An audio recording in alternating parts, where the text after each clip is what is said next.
guys. This is going to be fun. I'm going to have fun.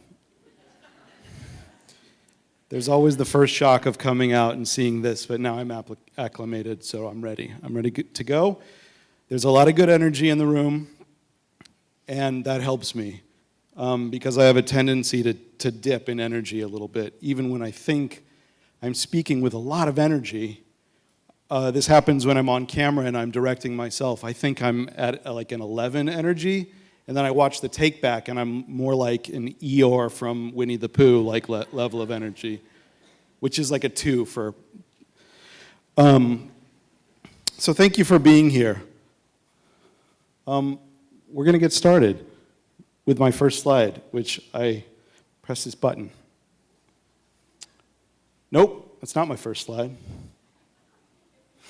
Apparently it is. The title of my talk is Feel Something, Damn It, which would have been a lot more impactful as a slide.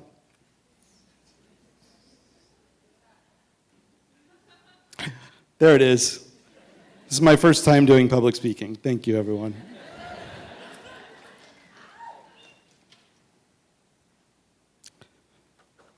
Next slide. Who am I? I'm Adam. I founded a company called Sandwich Video. We make, what it says on the website, and has since the beginning, is we make videos for neat tech products.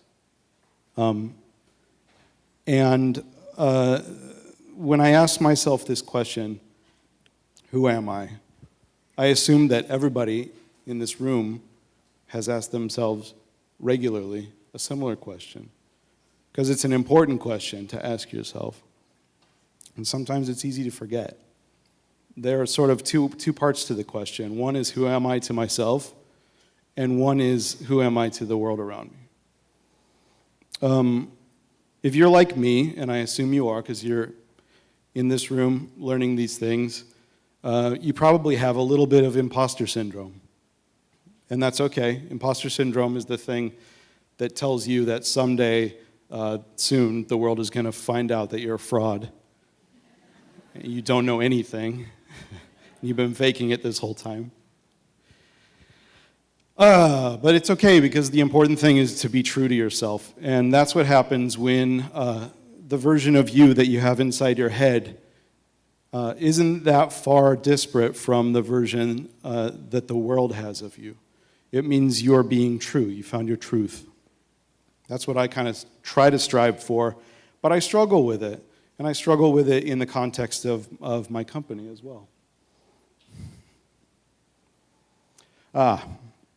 So most people know me, I assume, as the guy that tries to sell you a car or something, like 5 times every half hour if you watch sports a lot, or if you watch the news on cable. I did you the favor of Googling True Car Guy, because I'm the True Car Guy. And that's how a lot of people know me. Not everybody up here is the True Car Guy, is not me. Matthew McConaughey is not me. Ludacris is not me. There's another guy that people say looks like me, but that's not me. And then I found this delightful thing, which is a meme, and I love it. I love it. I love that this is all I found when I Googled myself. And then I stopped because it's a bad idea. I can't stop buying cars. I love it.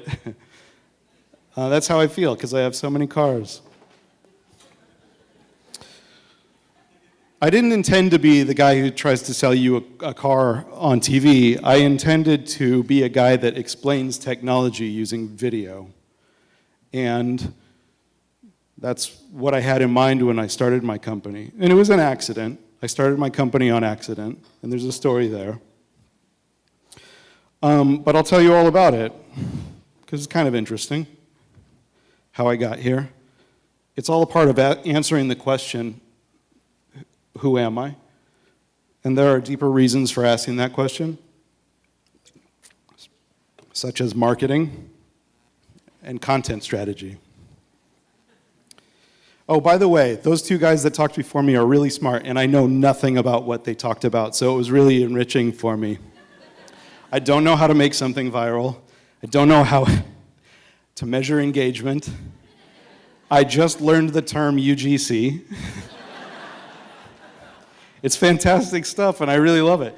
And I also discovered that I'm basically the opposite of chubbies. I own one pair of shorts, and I sleep in them.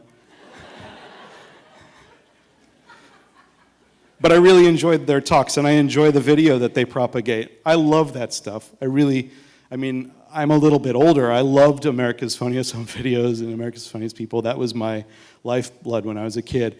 And it makes me so happy that it's the spirit of that content has flowered into the media landscape. That makes me happy. But I don't do that stuff. I do this stuff.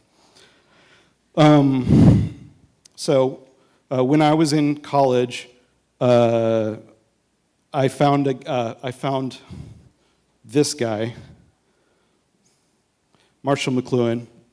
I read this book, Understanding Media, and I really, really like to think about media a lot. I did back then, I do still now, and its effect on us. I learned that you can sort of broaden your view of what media is in a way. People assume that media is things like newspapers and magazines and TV, because that's the definition you hear most often, things like mainstream media. So people think all of the stuff that's intentionally communicated to us. But when I started reading McLuhan, I had this different understanding of what media is, which is that anything can be media. A light is media. A light bulb, currency, roads, these things are media. And so when you start like cracking your mind open a little bit, you start thinking of everything as media, and everything as its potential. Everything as technology. Everything can be content. Everything can be story. So this happened a lot in college to me, because that's what happens in college, right? That's what college is for.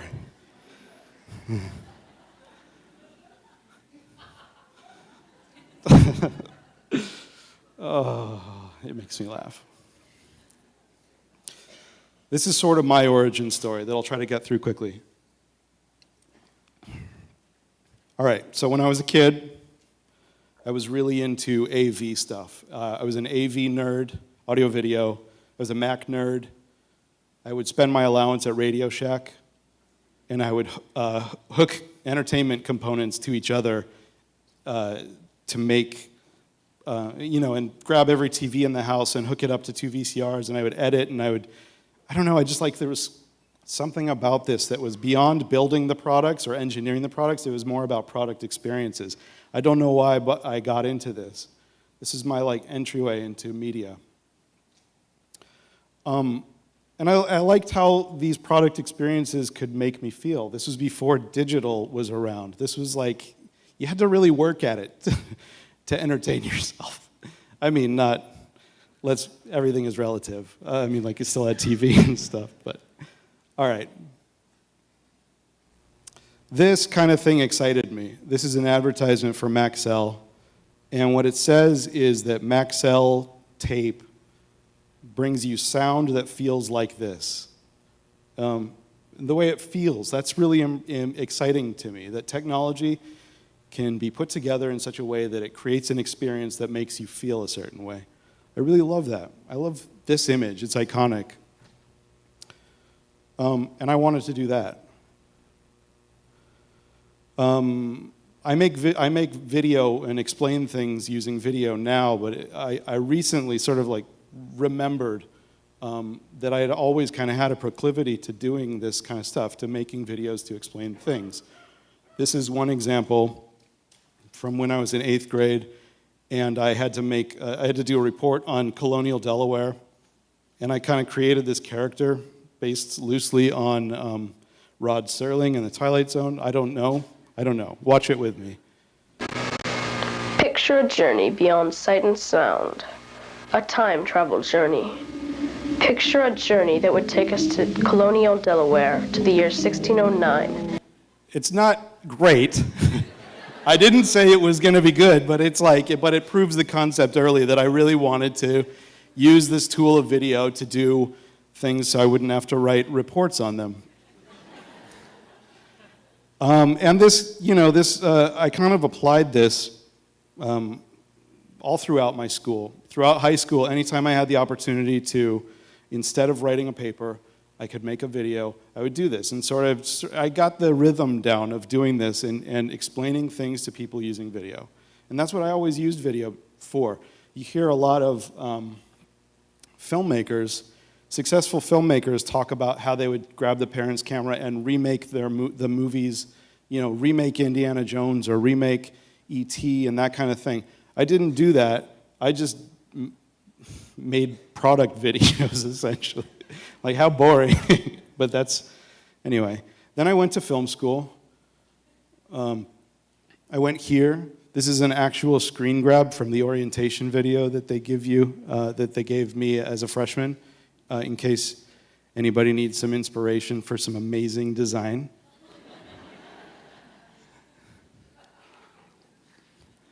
I graduated and I came back out to LA, where I'm from, and I worked in the movie business. I worked in visual effects. That's what made the most sense to me, I think. Without the intention of doing these things, I sort of found the thing that would marry filmmaking and technology, and that ended up being post-production visual effects. And so I taught myself a lot of these tools for visual effects. I worked on a bunch of movies that I had absolutely no affection for whatsoever. And I did it for a while, and I got into a rhythm, and then I kind of got bored. And it just so happened that this was a time where things were looking really, really interesting on the web. And there was some new concept of Web 2.0.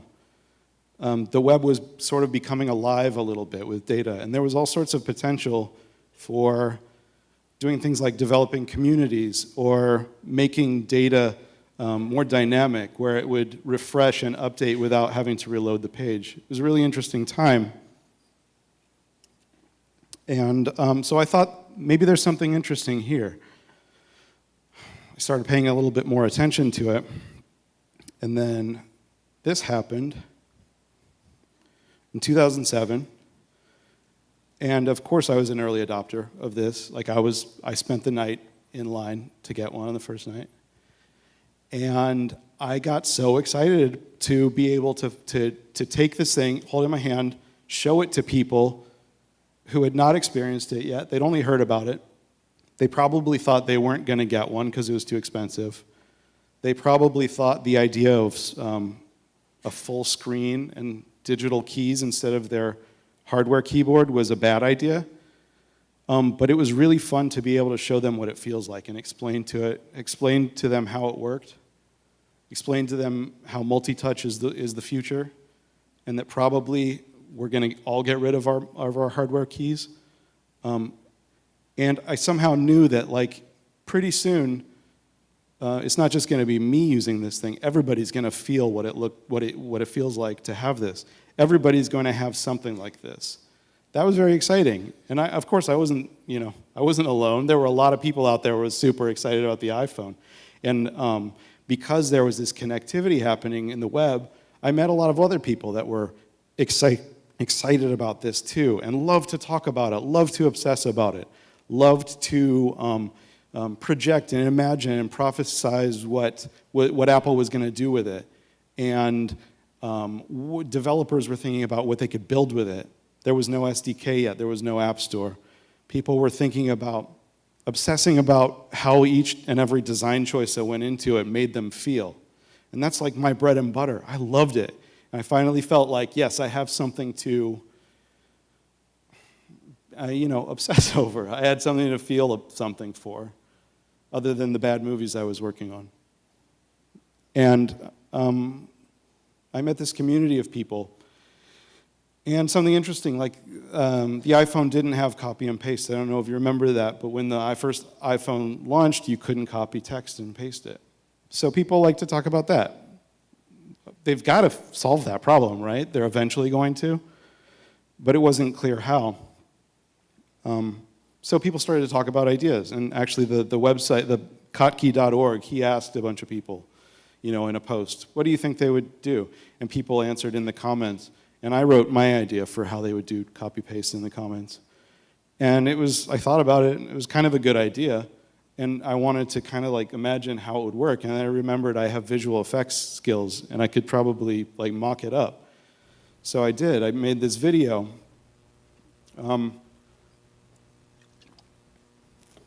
Dry mouth, sorry. I made this video, and it took me like a weekend. And at the time, Apple had these videos called the guided tour videos that they were all alike. They all featured this this very understated man named Bob Borchers, who was an engineer at Apple at the time, explaining things about how the iPhone worked in a very mellow, monotone.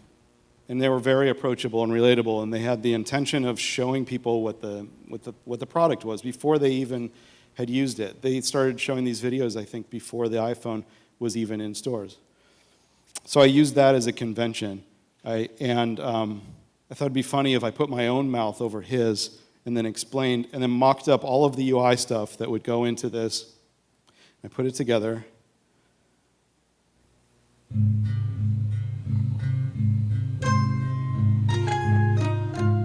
Here's a mock-up of what it might look like to copy and paste on iPhone using the magnifying loop and a second finger tap.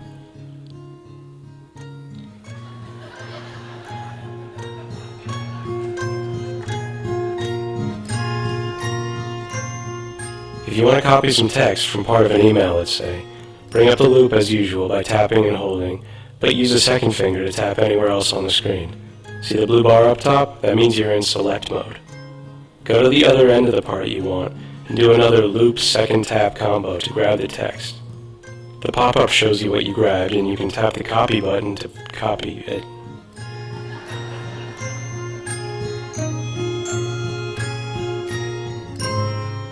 Here's how you paste what you copied. Go to where you want to put it, use the loop again to find your spot, use the second finger, and up pops the clipboard again. You'll see the last handful of items you copied, and just click the one you want to paste. So there you go, a fake little demo of copy and paste on iPhone. Thanks for watching. I love you.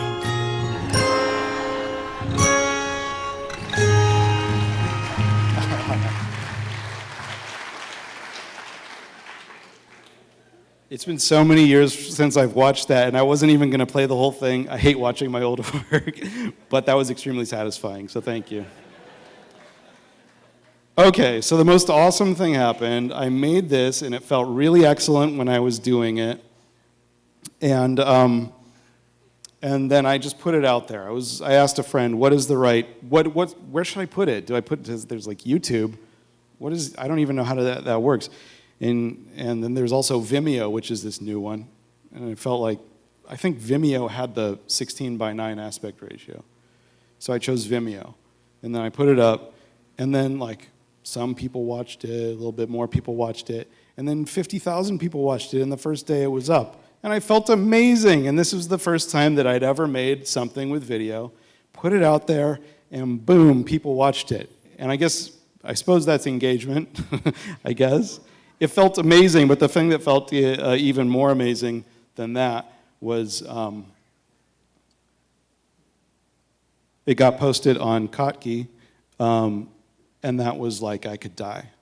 He's yeah, I don't know if you guys know his site, but he's like a staple of the web community. And when he found it and he posted it, I just felt like I could quit. I didn't have to do it anymore. So something else happened after that, which is that Apple made the huge, like, world-changing move of opening up the SDK and launching the App Store. And suddenly developers, my developer friends that I'd been meeting, suddenly these things that they'd been dreaming about for this new tool, this new iPhone, they could build the things that they'd been dreaming. And that was incredible. It was this confluence of events where the tools were getting better. The iPhone was so far above anything else. The tools for making tools were getting better. The tools for distributing tools were getting better. And the tools for connecting tool makers together with each other and with the people that they were trying to reach and get their tools in the hands of were all getting better. That was an extremely exciting time. At the same time, Twitter, right? And look at this website. This is Twitter in 2009. I started using Twitter in early 2007, I think. And when I look at this image, it just feels like a warm blanket to me. It's not all that special, it's pretty ridiculous, but I don't know, there's something so comforting about it. It's like this new way of communicating. It's a new way of connecting with people. And really, I forged all these relationships that I never would have otherwise, and I made connections with people that I went on to develop actual, personal friendships with, creative collaborations, business relationships. For the first time, Twitter enabled all of this stuff. The big concern about Twitter, I'm sure you remember, was that people were just going to use it to spew all of their mundane garbage thoughts into that box, right? Everybody was just, that was the sort of like the most common refrain you would hear. I don't care what kind of sandwich you're eating, And yeah, there was a lot of that. I promise to never do that voice again, by the way. But me and my friends used Twitter a little bit differently. We used Twitter as a creative writing tool, which was a really fun way to use it. The main intent in my little Twitter community was to delight and amuse each other with witticisms and jokes. And we weren't great at it, but it was something to do. And the name of this game was to put as much thought into what you were using those 140 characters for as you could and perfect it into the perfect tweet and then sort of like just relish in the response that you got. This was early Twitter. I don't even know what to call that Twitter, but it was a thing. And so one of my friends who was interested in learning how to develop for the iPhone, and I had this idea at the same time for an app where you could do this. Remember, there was no copy and paste on the iPhone. So if you had an idea for something, there was no way to capture it and like copy it in and like, put it in your notes app or anything like that. So what we did was we came up with this idea for an app called Birdhouse. And Birdhouse was that simple. It was like a notepad where you could capture your ideas. You write down your ideas for tweets. You could work on them as drafts, and you can make them perfect. And then when you were ready, you could publish them right to your Twitter feed.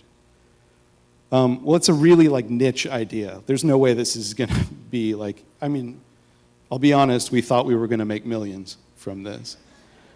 One $2.99 license at a time. We thought it was going to be a big hit. But at the last minute, I thought maybe people aren't going to get it. They're going to think we're stupid. They're going to think this is a nonsense garbage app, and it might as well be a fart app. Why don't we just put a fart sound effect in it just because then people will buy it?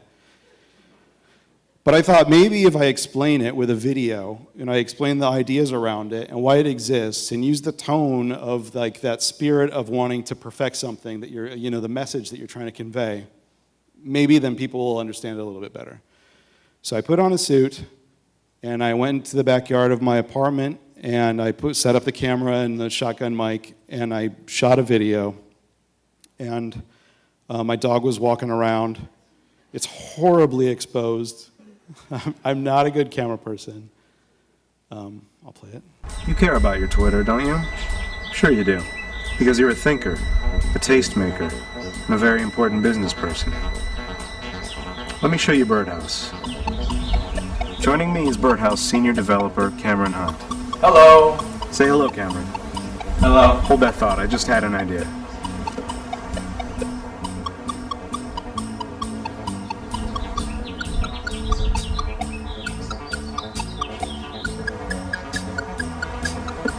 I'm sorry, where were we? We were saying what Birdhouse is for. Right. Birdhouse is for capturing your ideas for Twitter, saving them for later, and publishing when ready. Or unpublishing. Right, or unpublishing. Thank you, Cameron. Because all of your published tweets are saved in your history, it's real easy to remove them from your Twitter in case they're still too stupid. Hello? Who's that? Hey, your app is broken. Bug report. Oh, FAQ guy. Glad you showed up to frequently ask something. Where's the button to see all my friends' updates? There are already a lot of great apps for doing that. We want you to use Birdhouse alongside your favorite Twitter app. Hold that thought.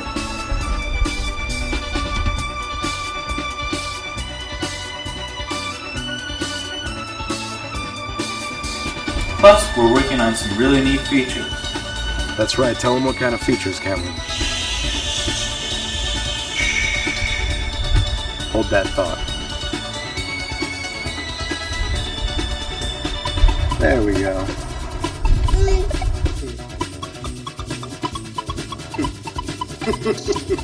So that's Birdhouse, a notepad for Twitter. Available today on the iTunes App Store. Dave.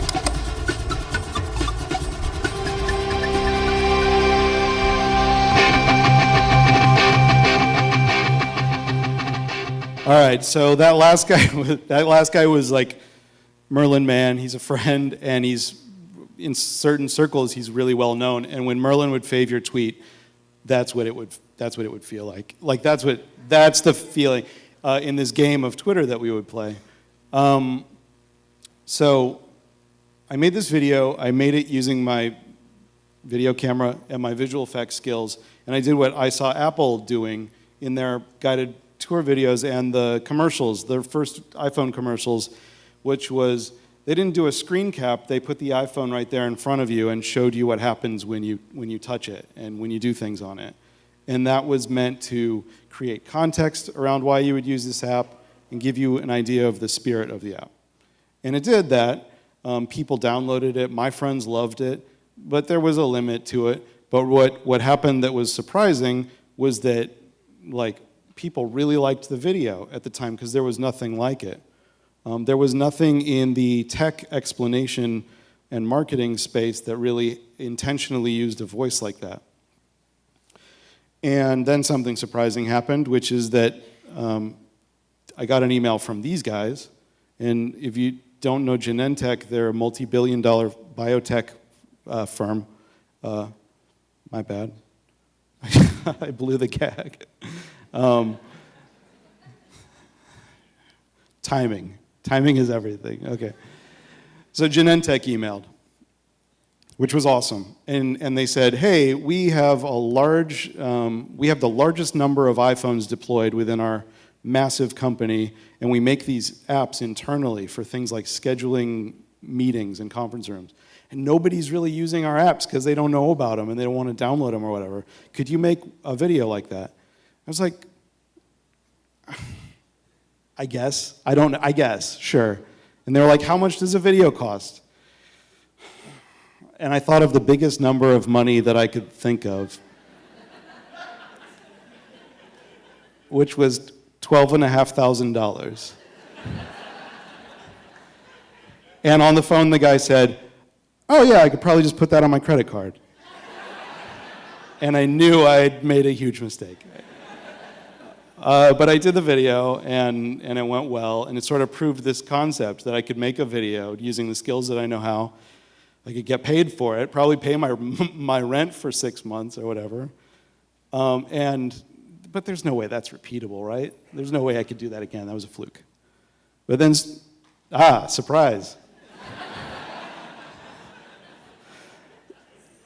Square got in touch because they had an upcoming product that nobody knew about yet. It was a little thing that you could swipe your credit card and anybody could take credit card payments. It was really cool, and they got in touch and said, hey, you make videos, we need to explain this thing because we're doing a pilot program, or basically a beta program. Could you come to San Francisco, meet at our office, and make a video? And I flew up here, and I met with Jack Dorsey. I said, Jack, you're the guy, I want you to explain what Square is. And he said, no, you're the guy, I want you to explain what Square is. I was like, what? And then, because I looked like, I looked like me. I looked like shit. Like I'm scraggly beard, hair, doing whatever, who knows. But sure enough, he was like, yeah, do it. Don't even ask, just do it. And I did it, and I made, of course, like every comment on the YouTube is like hipster, hipster, hipster, hipster, fucking hipster, hipster, hipster, I hate hipster.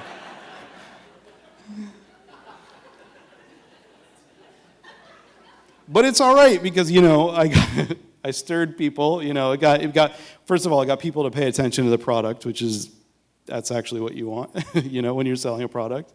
You got people excited about this new idea, did it in a new and interesting way. I got to use my visual effects skills, my filmmaking skills. I even made the music for it. It was fun. I got paid, met Jack Dorsey, awesome. And then this was my third client, Jawbone.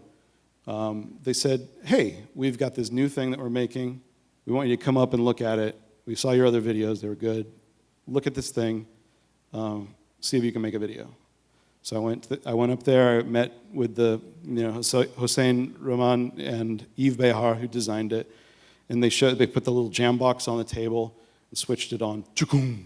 Made this amazing sound. Tiny little thing, 4 inches long or whatever. And it made more sound than anything I'd heard. I mean, this was early days in Bluetooth speaker space. Nobody was doing this yet. And I remember the feeling of, this feels amazing, what this little device is doing. I want to capture this feeling somewhere. When I make a video about this thing, I want people to feel what I'm feeling. Excuse me. Did you guys hear that burp? I'm so sorry.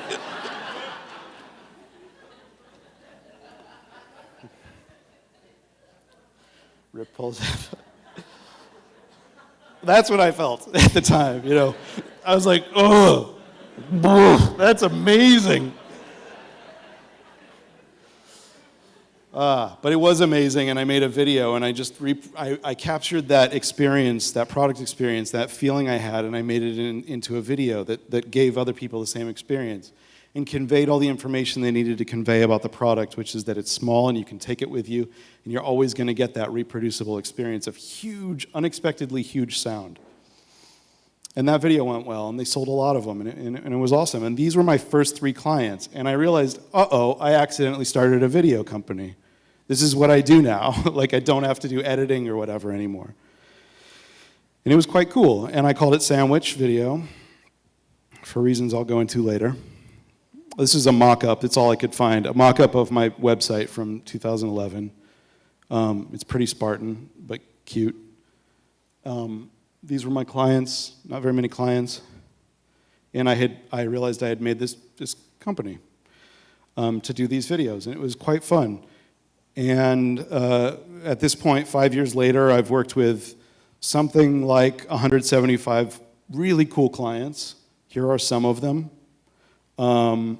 Big and small, clients of all types.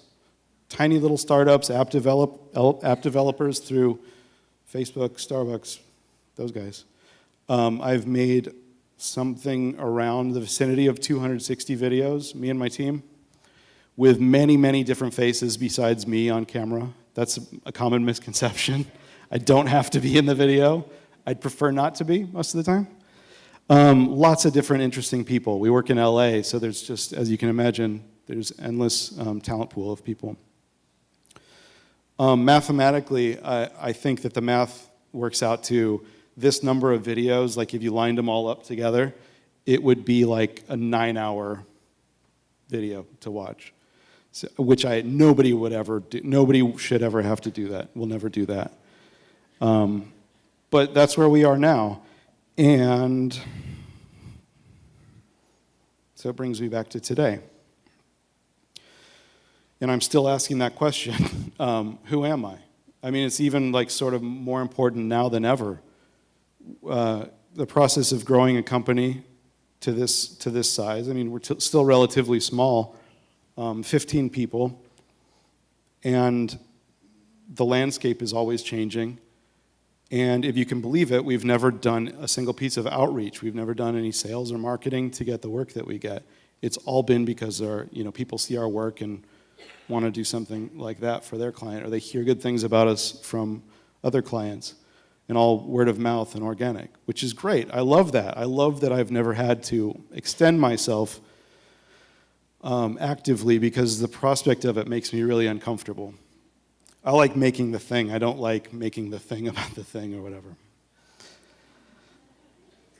But recently, I think that it's important that that changes. I just kind of decided, you know what, it's time to grow a little bit. It's time to grow up.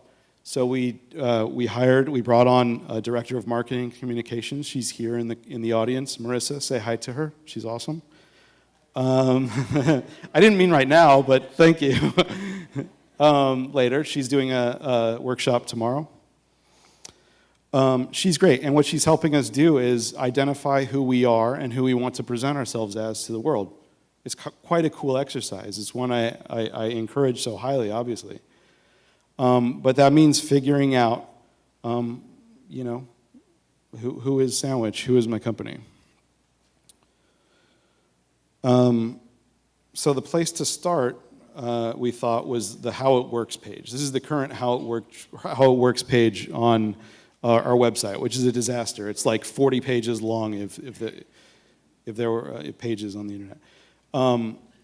I wrote it some years ago. It's not really changed all that much. It's very me. It's very wordy. It says everything it needs to say all in one place, but it's too long, and I don't think anybody ever reads it. And if we're a company that's supposed to take complicated ideas and make them simple, you know, come on.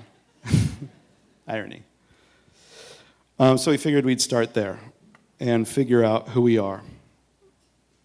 And so I had like an epiphany, and I called it Epiphany number 1 right here while I was standing on stage. And that epiphany was, I launched my career in technology, building a product, which is Birdhouse, with the singular mission, be thoughtful about what you communicate, because words have value, and the ones you use and the order in which you use them can have tremendous impact. That was, in as far as we've ever had a mission statement, it would be something like that. Be thoughtful about what you make. Epiphany number 2 was I really like my job. And I had to get to the bottom of why, because it's not often you're in the position to step back and say, yeah, this is okay. I really like my job because as an enthusiast of technology and media and filmmaking, I get approached on a regular basis by companies making really cool things that nobody's ever seen before. And my job is to be exposed to those things, pay attention to how I feel about them, have insights about those feelings, figure out what are the most important feelings for other people to feel in order to make them want the thing, and then reflect and reproduce those feelings back to an audience so that they'll understand the value of the thing. That's my job. That's like, oh, and I get to do it with filmmaking too, because I'm a filmmaker, and that's the coolest thing ever. Like, I need to step back and appreciate that sometime. So the way I feel about the job that I'm doing is how it should feel to work with Sandwich. That's kind of that's where I landed on the answer to this question. I'll give you an example. We worked with Slack. The story of how and why we worked with Slack was so fun that I put it in the video that we made about Slack. What happened is Stuart Butterfield emailed me 6 months before Slack was launched, and he said, hey, we're launching something new. It's for messaging for teams. I think you're going to like it. It makes your office run smoother, your company run smoother, better than email, etc. And this is me reading the email, and this is Stuart reading my, And I replied to Stuart, that sounds awesome, but we're good. We like email. We like email and Dropbox. We're set. And this is Stuart making reading my email. He's like, fuck you, pal. He didn't even respond to my email. 6 months go by, Slack launches, and people love it, Some of my designer startup-y type friends are using it. I'm like, maybe they were onto something. I brought it in, into Sandwich. We started using it, and I was like, "Holy cow! This is really changing the company. This is in a good way. This is making the company run smoother. It's changing our culture in a positive way." And so, what happens now? Whoops, back button. Oh, this is something I found. This was when we first started using Slack, and one of my employees, Claude, sent me a still from a video, and he did it through Slack. I asked him for a still, and Claude said, Slack made that so easy. And then I replied, we should do that. We should do a video for them. We really should, where we talk about how we use it for Sandwich, and we all have dialogue. I wanted to put all my people in the video, which I'd never done before. And we ended up doing that. And it was a really fun way to show what Slack is. I'm not going to show the whole video. It's kind of long. So 6 months ago, I get an email from Stuart Butterfield who wants to talk about making a video for his new thing, Slack. It would change the way teams communicate. Change the way teams communicate. I told him my company runs entirely on email and Dropbox, and we were doing just fine. Yeah, I guess we had a system. I would email with Adam and text with Shady. JP and I would G-chat. And I would mostly hold my meetings in the utility closet like 11 a.m. And I was new, so I didn't talk so much. This wasn't sustainable if I wanted my company to grow, and something had to change. So yeah, we tried Slack. Slack lets us do all our communication in one. And you can watch the rest on our website if you want. Did somebody just boo the video? Rude. What was fun about this video is that we got to express on video how Slack feels, what it feels like when messages are zipping around all around your office, and it makes your company culture work better. Everybody sort of it's so obvious that communication makes a system work. And that's what Slack is for. And we personalized it, and we used ourselves as the characters, and we used humor, and we used our tone, and we ended up, making basically an advertisement for Sandwich Video, which had its own benefits as well. Here's another case study. All right, this launched 2 days ago. It's really exciting for me because it's a hardware product that's more exciting than anything I've seen in a long time and worked with. And what it is if you're not familiar, it's for Apple Watch. It's a watch band for the Apple Watch, and it's got 2 cameras that are HD cameras embedded in the band. One shoots towards you and one shoots out, and you can shoot stills and you can shoot video with it. Or you can do video messaging with the one that shoots towards yourself. And the pedigree behind this thing, just in case anybody's a little weary on crowd-funded hardware, the pedigree is insane. It's designed with IDEO. It's co-founded by an ex-Apple Watch engineer. Glide, co-founded by the founder of Glide, the video messaging app. Like, they're doing everything right. And I flew up here earlier in the year to IDEO, and they showed it to me, prototypes. I put it on my wrist. It felt awesome. Put myself in the mindset of what it's like. What does it feel like when you can do this? If I wanted to take a picture of you guys, which I totally do, what does it feel like to have a button right there and not have to take out your phone? And when you're removing that time and you're removing that barrier, that space between something that you're seeing and you want to capture as an experience and shooting it, capturing it, what does that feel like? I mean, it feels pretty cool. I can't wait to get mine. But I do know what a pain in the ass it is to do this, launch the camera app, and take a picture. We all know that experience of missing something after it happens, or just giving up because you know it's going to take too long. Oh, my kid's going to stop doing that adorable thing in 3, 2. Oh, he's still doing it. No, it's never going to be worth it. No, I'm not going to. My camera's in my pocket. You get used to this dialogue. I can't wait until I can have that.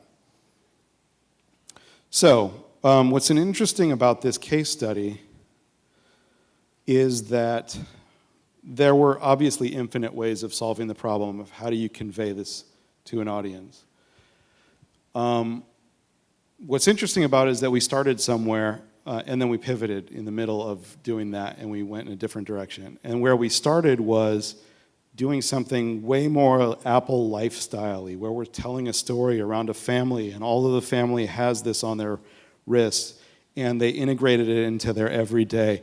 And there's jokes, and they're playful with each other, and everybody's happy, and they're taking pictures, and it fits into their lifestyle.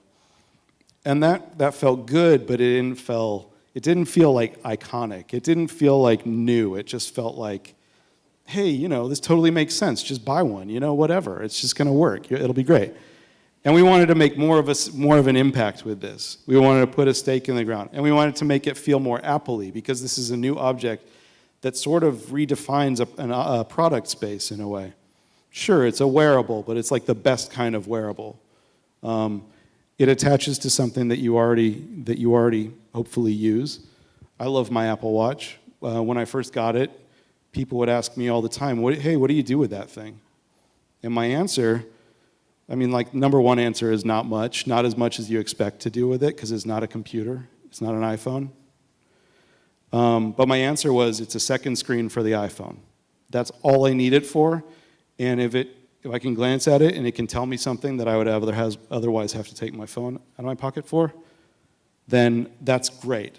That saves me time, it saves me attention, I love it.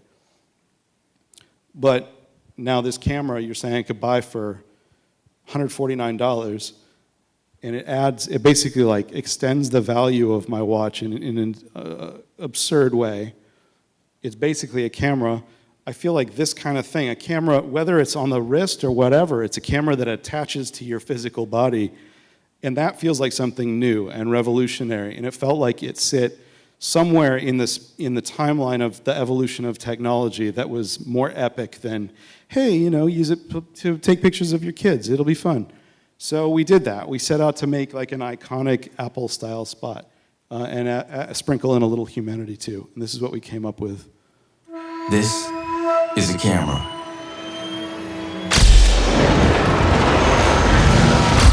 A band with 2 HD cameras that connects to your watch. Hey, quick question. What time are your parents coming over?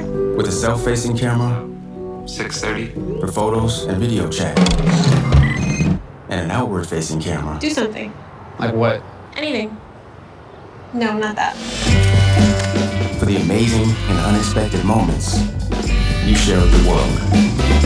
This is camera. All right, so that was a different style of commercial than we'd ever done before. And it was important to do that and to extend ourselves in different ways. I am still excited about eventually doing the version of a video for this product that's more like, have you ever had that moment where you want to take your phone out of your pocket to take a picture, but the moment's already passed? I feel like there's a video that exists that is for explaining this product in that way. But this was the way to introduce the product, I felt. Oh, okay. Future case study, just to be playful and have fun with it. We've never worked with Tesla and made a video for Autopilot, but it's a product that I am extremely fascinated with. Okay, so for disclosure, my car has Autopilot. I drive a car that drives itself, and like 75 to 80% of the time that I'm driving in my car, I don't have to have my hands on the wheel, and it just drives itself. And this feels amazing, and it never doesn't feel magical. And the thing is, relatively speaking, most people have never experienced this yet. But I know for a fact, all of us do, all of us know this, is that we will all experience that. We will all know what it's like to be in a self-driving car relatively soon. And that feeling that I have when I drive in my car, I want everybody to know what that feels like right now, because I feel like that kind of a thing can sort of spur the innovation. It can get people excited for it in a new way. Autopilot, what it feels like, when I first got the car, I would tell people that it feels like driving in the car with a teenager that's just gotten their learner's permit. In that, it's, you need to keep an eye on it. You can't just turn your brain off and let it drive you. It's going to do something stupid. It's almost like in driver's ed when the teacher had their own set of pedals. And then something pretty amazing happened a few weeks ago. They released a new firmware update over the air, and it just comes to your car and it installs in less than an hour, and you don't even know what happened. And then suddenly, the car drives way better. It's no longer a teenager. It's like an adult that drives responsibly, and you can trust it a lot more, essentially with your life. And when that happened, it felt, this is the UI for Autopilot, this is what it feels like.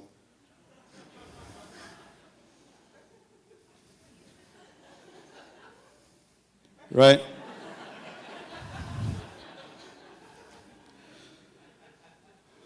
And then this guy again.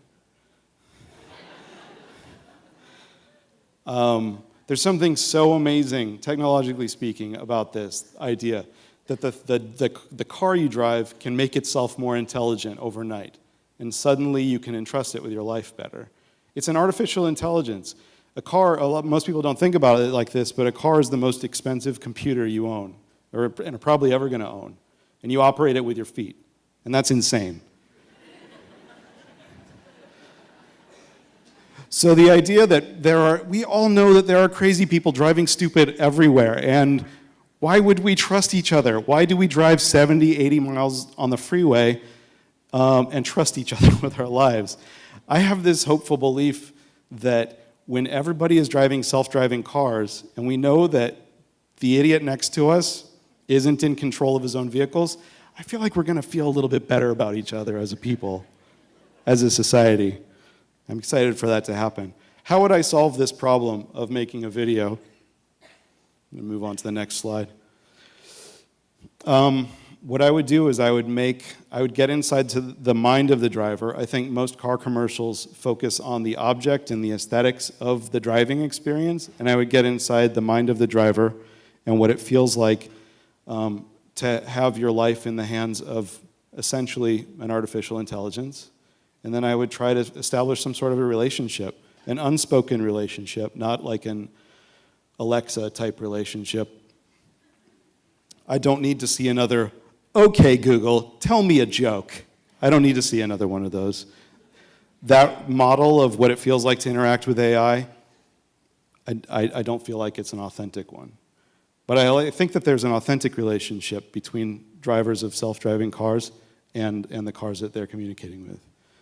That's what I'd like to explore as an exercise. At Sandwich, we feel things. This is all to get me here. In establishing the identity of what Sandwich is, what my company does. Case study, Sandwich Video. I came up with these things that are sort of the value of Sandwich value props. We explain complicated things simply so that people understand them. Easy to say, not easy to do. We have an intuition for the subtleties of tech and a whole lot of experience doing this. We don't manipulate, we just educate about good products people will want to use. The founder is a trustworthy filter for good tech products. Thank you, Adam. You're welcome.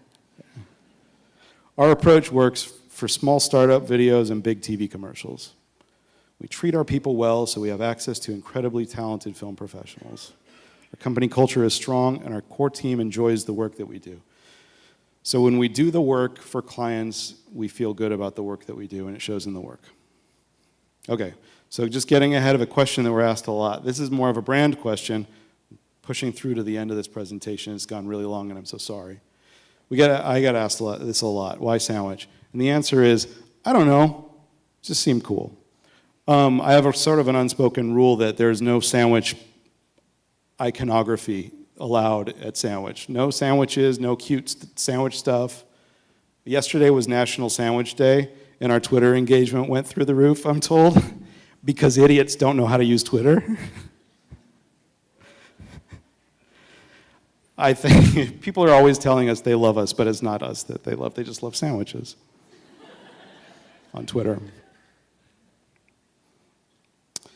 We have this motivational poster hanging on the wall at the office, and it's very, very small type, but, it says that a sandwich is the perfect content delivery device system. That's as far as we get with explaining how sandwich correlates to sandwich. And I came up with that retroactively because I had to. Epiphany 3B, just to wrap it up and sort of tie it together. We feel things. You guys feel things, obviously. And I would suggest that if you're having an identity question, one way to get to the bottom of it, of how you want to represent yourself in the form of content or brand or whatever, is figure out what you feel. Pay attention to it. Ask yourself all the questions about why you feel those things. Have insights about that. That's the hard part. But most importantly, reflect that feeling back to your audience. And if those things strongly correlate, if what you feel is true, then what you reflect is going to be true. And if that truth is authentic, you can't buy that. That's just you. Oh, thank you, it says. Oh, and how I feel right now is I'm so happy to be done with this talk.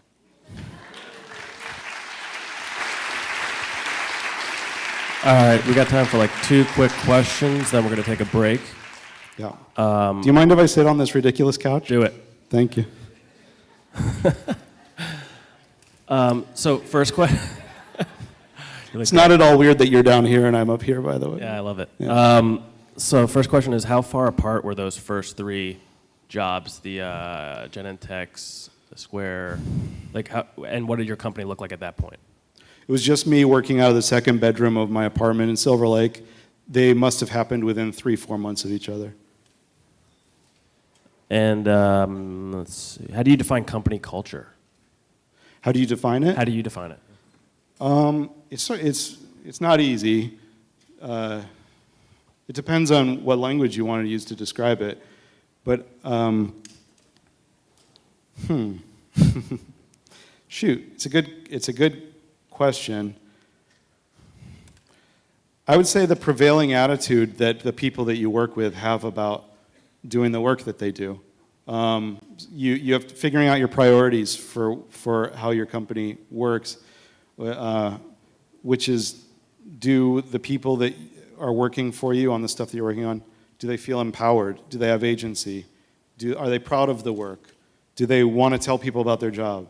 All this kind of stuff. Do they feel respected at the office? Do they feel like they have a voice? Can they communicate with you, at every level?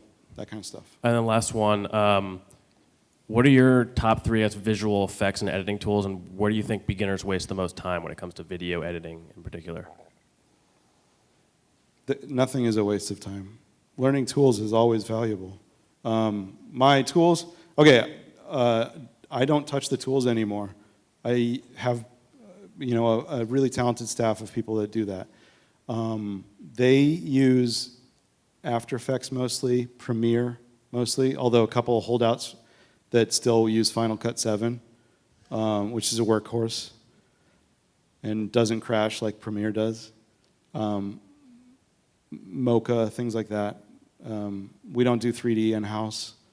But yeah, I would say whatever tools you can get your hands on, just like anything. It's not about, it's very frustrating when people ask a filmmaker, what kind of camera do you use? And the answer is, it doesn't matter. Awesome, guys. So we're going to have a little break now. Thank you, Adam. Yeah. Thanks.